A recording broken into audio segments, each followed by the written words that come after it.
Pan गरम झालंय, याच्यात आपण थोडंसं तेल ओतू. 2 पळ्या तेल घातलं. याच्यामध्ये अर्धा चमचा मोहरी टाकू याच्यात. आता मोहरी तडतडली आपली, त्याच्यात अर्धा चमचा जिरी घालू. जिरी पण तडतडली. 8-10 पानं कढीपत्त्याचे टाकलेत. इथे 10-15 पाकळ्या लसूण मी बारीक करून घेतला होता खलबत्त्यामध्ये, आपण याच्यात टाकू.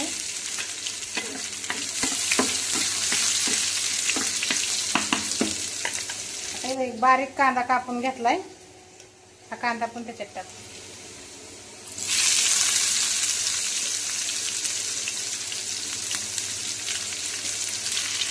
आता या कांद्याला चांगलं लालसर कलर व्यवस्थित परतून घेऊ.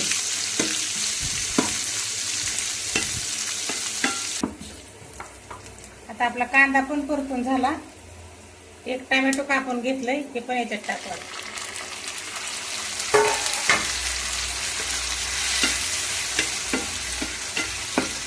आता हे टोमॅटो पटकन मऊ होण्यासाठी ना आपण याच्यात अर्धा चमचा मीठ घालू आणि अर्धा चमचा हळद टाकू.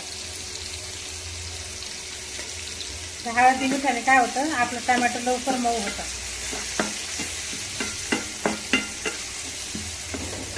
आता आपला टोमॅटो मऊ झालंय.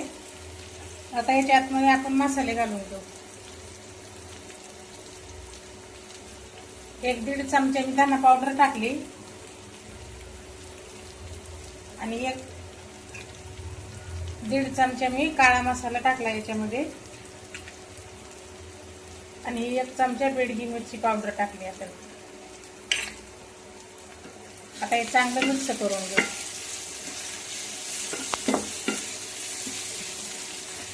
असं दाबून घ्यायचं, म्हणजे काय होतं, आपल्या टोमॅटोची गिरवी तयार होते.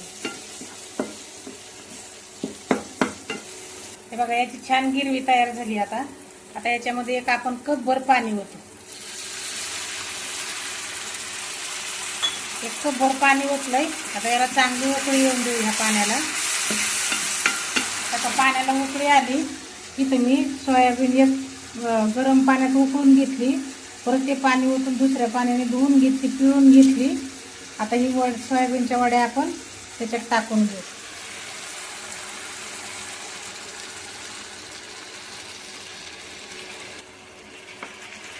आता ह्या हळूहळू आपण मिक्स करून घेऊ. आता मी मगाशी थोडंसंच मीठ टाकलं होतं याच्यामध्ये. आता आपण अजून थोडंसं टाकू, कारण त्या वड्यामध्ये मीठ पोहोचल्याशिवाय वडी चवदार लागत नाही.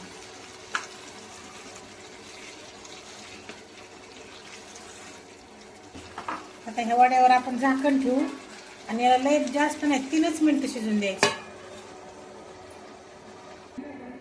आता आपले 3 मिनिटं झाले तर आपलं सोयाबीन शिजून झालंय.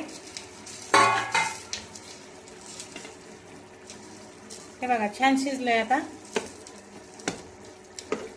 एकदम साधी आणि सोप्या पद्धतीची ही रेसिपी आहे. तुम्ही अवश्य करून बघा, खाऊन बघा आणि कमेंट करून मला सांगा. आणि व्हिडिओ आवडला तर आमच्या चॅनलला लाईक करा, शेअर करा आणि सबस्क्राईब करा.